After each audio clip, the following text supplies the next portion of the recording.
देखिए, हमने दो संकट और विशेषकर दूसरा संकट का बड़ा भयानक दौर झेला है।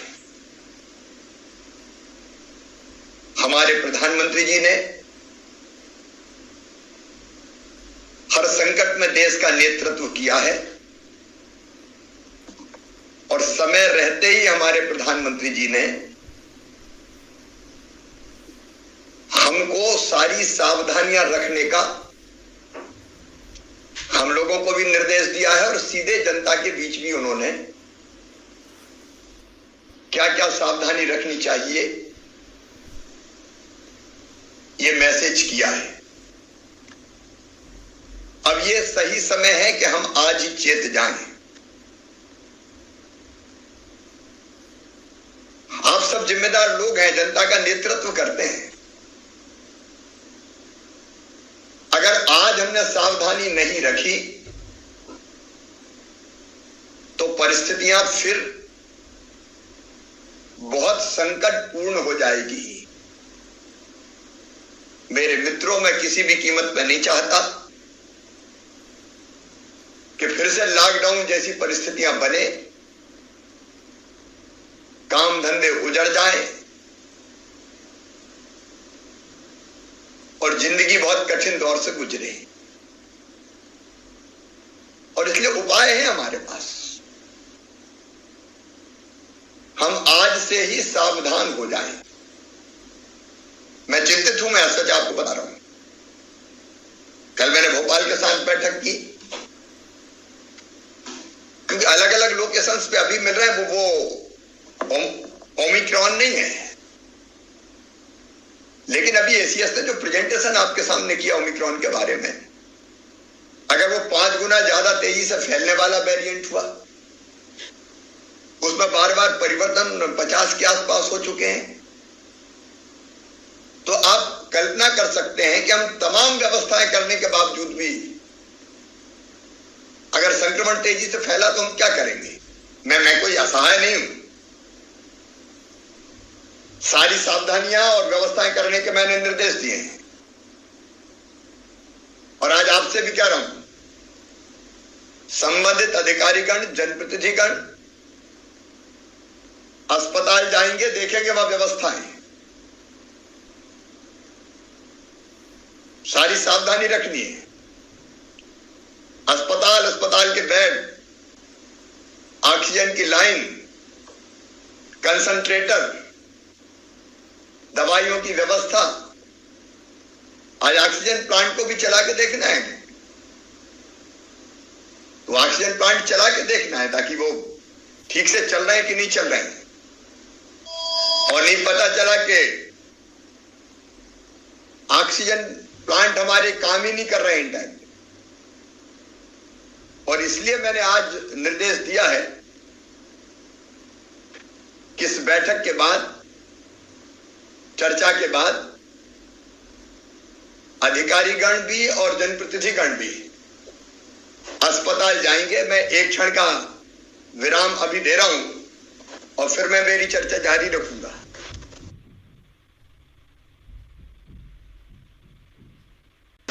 और इसलिए इस चर्चा के बाद क्राइसिस मैनेजमेंट ग्रुप जाएगा अस्पतालों में। आप तय कर लीजिए समय, कोई आसपास भी हो सकता है, और हमारी सारी व्यवस्थाओं का एक बार हम अवलोकन करेंगे। मित्रों, कुछ चीजें देखिए, हमारी क्राइसिस मैनेजमेंट ग्रुप की पूरे देश में चर्चा हुई, इवन दुनिया में चर्चा हुई है कि मध्य प्रदेश ने केवल शासन के साथ नहीं, जनता को साथ लेके, क्राइसिस मैनेजमेंट कमेटीज को साथ लेके कोरोना को कंट्रोल किया। सेकेंड वेव में अगर हमारी क्राइसिस मैनेजमेंट कमेटी सक्रिय ना होती तो परिस्थितियां और ज्यादा बिगड़ती। मैं कलेक्टर्स को यह निर्देश भी दे रहा हूं कि क्राइसिस मैनेजमेंट कमेटी को पूरे सम्मान के साथ सक्रिय करे, सबसे संवाद करे, चर्चा करे, बातचीत करे और नीचे तक सबको, निचले अमले को, प्रशासन को निर्देश देके पंचायत की क्राइसिस मैनेजमेंट कमेटीज को हम फिर से सक्रिय कर पाए। कोई नाम जोड़ना है तो जोड़ लीजिए, धर्मगुरु रहे, समाज सेवी रहे, जनप्रतिनिधि रहे। भारतीय जनता पार्टी के कार्यकर्ताओं ने बहुत मेहनत और परिश्रम किया है तो वो सब रहेंगे ही, लेकिन अन्य राजनीतिक दलों के मित्र भी सक्रिय रहे। ये मिलकर काम करने का समय है। इसलिए हमारी क्राइसिस मैनेजमेंट कमेटी को पूरी क्षमता के साथ, क्योंकि बीच में थोड़ी सक्रियता नहीं थी तो ढिलाई आई होगी, उस कमी को भी पूरा करना पड़ेगा। ये फॉर्मेलिटीज ना रह जाए। हो सकता है मैं फिर क्राइसिस मैनेजमेंट कमेटी से बात करूं, तो ये सक्रियता आप सुनिश्चित कर लें।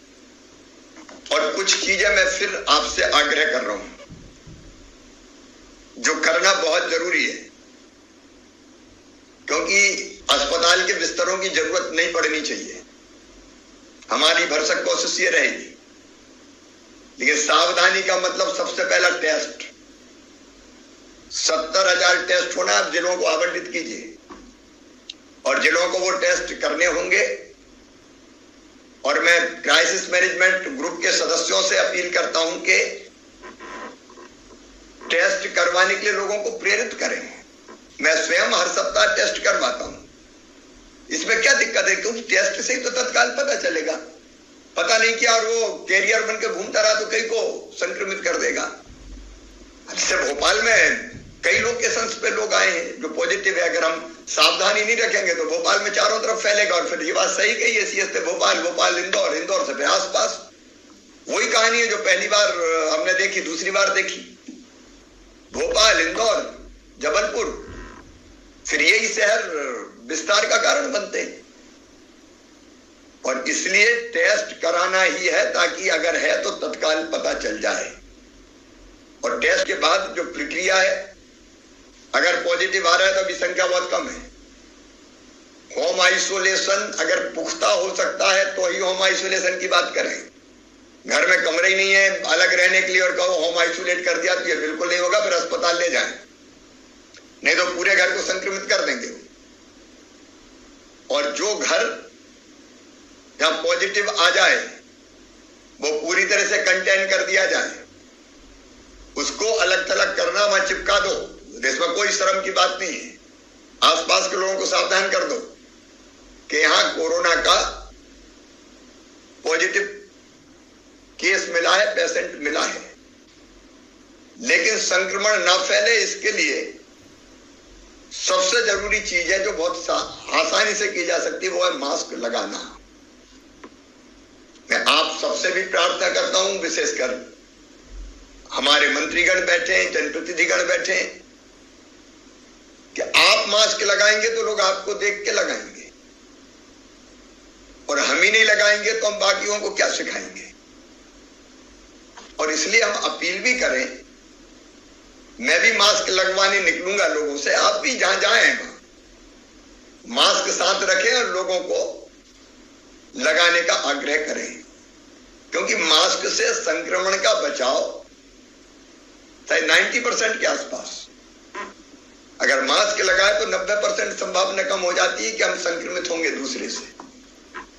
इसलिए मास्क के फायदे ही फायदे हैं।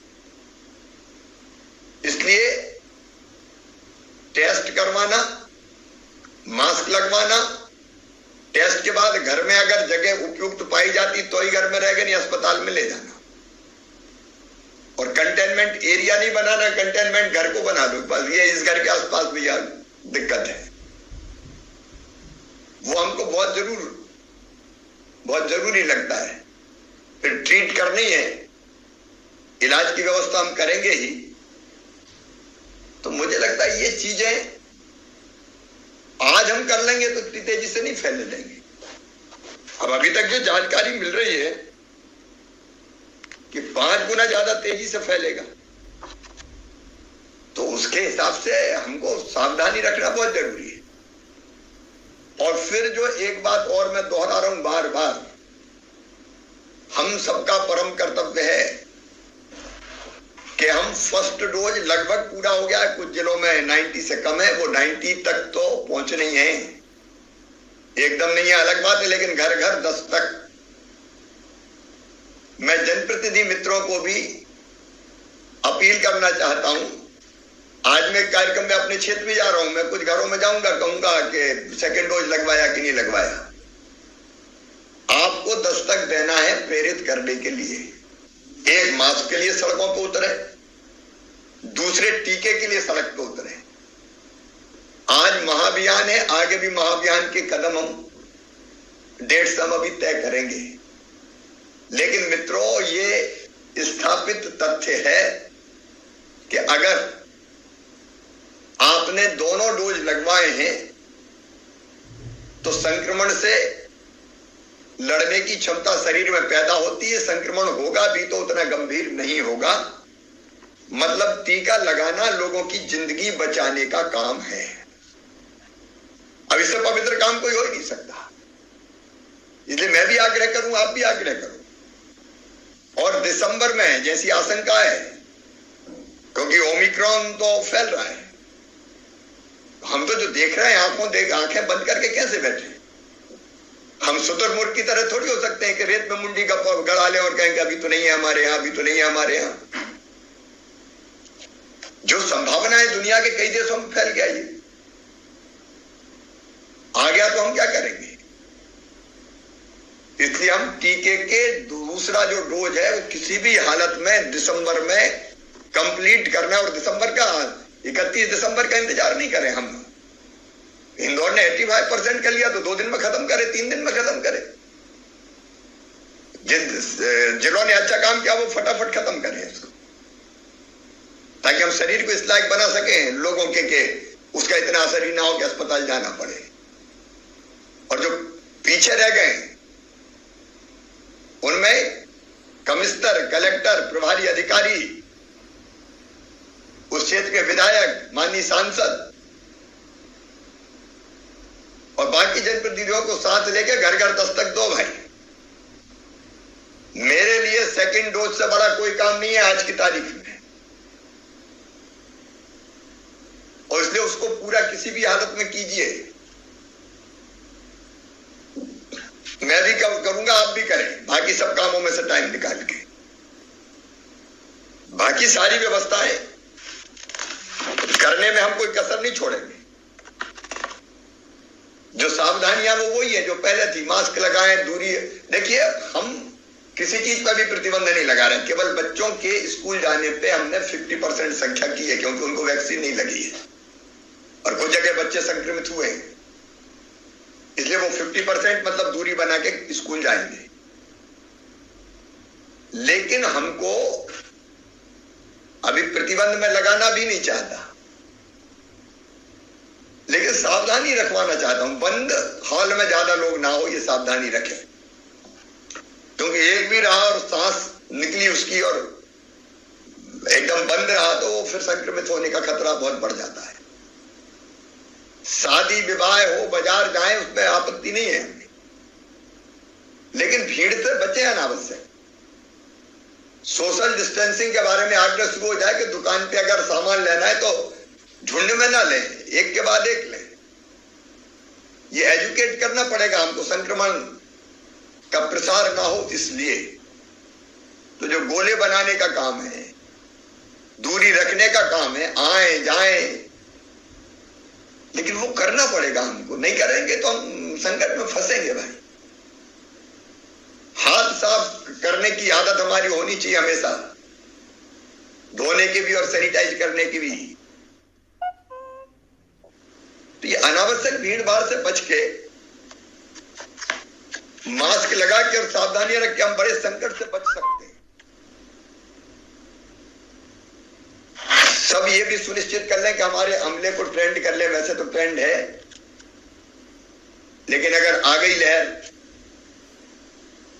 तो फिर कौन कौन सी ट्रेनिंग जरूरी है हमारे पैरामेडिकल स्टाफ की, उसको ढंग से करवा के रखिए। अभी बच्चों के वार्ड और बाकी सब चीजें ढंग से देख लीजिए। दवाइयों का स्टॉक, उसमें की कमी नहीं आने देंगे। रेमडेसिविर इंजेक्शन से लेके जितनी चीजें हैं, कोई मारामारी न मचे, पहले से व्यवस्था हम करके करने की कोशिश करेंगे। हमारे पास पर्याप्त मात्रा में दवाइयां उपलब्ध है, एजिथ्रोमाइसिन टैबलेट हो, एस्कोब्रिक विटामिन सी की जो है वो, cetirizine tablet, multivitamin, paracetamol, ranitidine tablet, zinc, ये उपलब्धता है हमारे पास। लेकिन ये सब जगह हो, आवश्यकता पड़े तो उसको सुनिश्चित कर लें। तो बाकी तरह के इंजेक्शंस और व्यवस्थाएं थी, उनकी भी व्यवस्था करके रख रहे हैं। रेमडेसिविर जैसे इंजेक्शन भी अभी 1,36,000 वायल हमारे पास हैं, लेकिन और का भी इंतजाम करके रखें ताकि जरूरत पड़े तो टाई अप ठीक से हो जाए, हमको दिक्कत ना आए। ऑक्सीजन लाने के लिए टैंकर की व्यवस्था है, वो भी हम चाक चौबंद रखें। ऐसे तो हमारी ऑक्सीजन की हमारे जो प्लांट्स है उनसे क्षमता हमने काफी बढ़ाई है। हमने अभी 178 पीएसए प्लांट लगवा क्रियाशील किए हैं।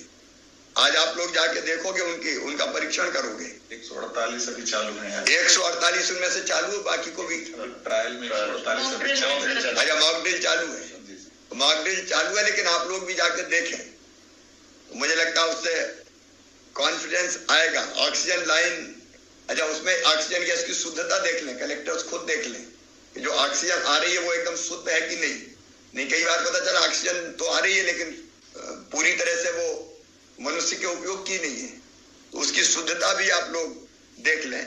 ऑक्सीजन लाइनों में लीकेज ना हो, ये बहुत सावधानी की बात है। ऑक्सीजन लीक होती है तो आग लगने के खतरे और तमाम खतरे बढ़ते हैं, उसको भी आप सुनिश्चित कर लें। और अग्निशमन उपकरणों की, क्योंकि जब ऑक्सीजन की मात्रा बहुत होती है तो आग लगने की संभावना उतनी ज्यादा बढ़ती है, उसको भी आप लोग कर लें। और जितना भी मानव संसाधन हमको अस्थायी रूप से भी जरूरत पड़े तो उसकी तैयारी भी हम करके रखें। उनको फिर से प्रशिक्षण, रिफ्रेशर प्रशिक्षण वो दिया गया है, लेकिन इस वेरिएंट को देखते हुए अगर कुछ नया प्रशिक्षण देने की जरूरत है तो उस प्रशिक्षण को भी हम लोग करने का काम करें। तो व्यवस्थाएं हम सब कर रहे हैं, लेकिन सबसे पहली चीज है कि हम लहर आने ही ना दें। और इसलिए मैं पूरी चिंता से स्वयं भी काम करूंगा, लेकिन क्राइसिस मैनेजमेंट कमेटीज खुद भी काम करे। और इस बैठक के अलावा कलेक्टर्स उपयुक्त समय पर प्रभारी मंत्रियों के साथ क्राइसिस मैनेजमेंट कमेटी के सदस्यों से अपने जिले के बारे में विस्तार से चर्चा कर लें, क्योंकि ये तो मेरा मैसेज गया है। लेकिन आप ढंग से, और उसमें समाज सेवी, धर्मगुरु सब जोड़ लीजिए, जन अभियान परिषद को जोड़िए, एनएसएस को जोड़िए, एनसीसी को जोड़िए, स्वयंसेवी कार्यकर्ता निकालिए, अलग अलग समाजों के लोगों को जोड़िए, क्योंकि लड़ाई अगर लड़नी पड़ी तो सबके साथ लड़ना पड़ेगा हमको। तो एक बैठक और अलग अलग तिथियों में हो जाए। आपके प्रभारी मंत्री से बात कर लीजिए, आप प्रभारी अधिकारी भी उसमें मौजूद रहे, वर्चुअल रहे भले, लेकिन ये बहुत जरूरी है। और पंचायतों की क्राइसिस मैनेजमेंट कमेटीज को वास्तविक रूप से सक्रिय कीजिए, क्योंकि टीका में भी वो काम आएगी, मास्क लगवाने में भी काम आएगी, और बाकी फिर अगर हमको मुकाबला करना पड़ा तो हर परिस्थिति का मुकाबला भी वो करेगी। मित्रों, मैं इतने ही आग्रह करना चाहूंगा कि बड़े संकट से उबर के अर्थव्यवस्था पटरी पे आई थी, लोगों के काम धंधे चालू हुए थे, अब वो फिर से हमें बंद नहीं होने देना है। इसलिए आज से, इसी क्षण से आपको काम प्रारंभ करना है कोरोना के खिलाफ। दोहराने की जरूरत नहीं है, मास्क लगाने से लगा के टीकाकरण करवाने तक। और फिर आप सब लोग समय निकाल के अस्पतालों का निरीक्षण करें, मंत्रीगण करें, विधायकगण साथ में करें, सांसदगण हैं तो अभी संसद चल रही इसलिए उनकी उपलब्धता नहीं होगी, तो करके सब व्यवस्थाओं को चाक चौबंद रखें। मेरा विश्वास है कि हम लोग सावधानी रखेंगे तो हम लहर नहीं आने देंगे। आओ इस बार तय करें, संकल्प करें अपनी जनता के साथ मिलकर कि हम लहर को आने ही नहीं देंगे, हम पूरी सावधानी रखेंगे। ये चुनौती है, चुनौती स्वीकार करो। और मैं सबसे पहली चीज मैं मीडिया के मित्रों को भी कह रहा हूं कि वो भी अपने प्रसारण में, चाहे वो प्रिंट हो इलेक्ट्रॉनिक हो, बार बार जनता को एजुकेट करके सावधान करवाएं। हम यही संकल्प लें कि हम किसी भी हालत में तीसरी लहर को आने से रोक देंगे। ये किया तो बड़े पुण्य का काम होगा, प्रदेश को हम ठीक से सुरक्षित रख पाएंगे। तो मैं भी इस काम के लिए निकल रहा हूं, आप भी निकले। सब काम करते हुए सावधानी के जितने उपाय है वो उपाय हम करवाएं, उसका हम नेतृत्व करें और व्यवस्थाएं चाक चौबंद रखें ताकि किसी भी संकट से मुकाबला किया जा सके। लेकिन मैं फिर कह रहा हूं, चुनौती यही है कि तीसरी लहर नहीं आने देंगे। इसके लिए सारी सावधानियां जो बताई है प्रेजेंटेशन में और मैंने, उन सब सावधानियों को करें, वो सब सावधानियां रखें और रखवाएं।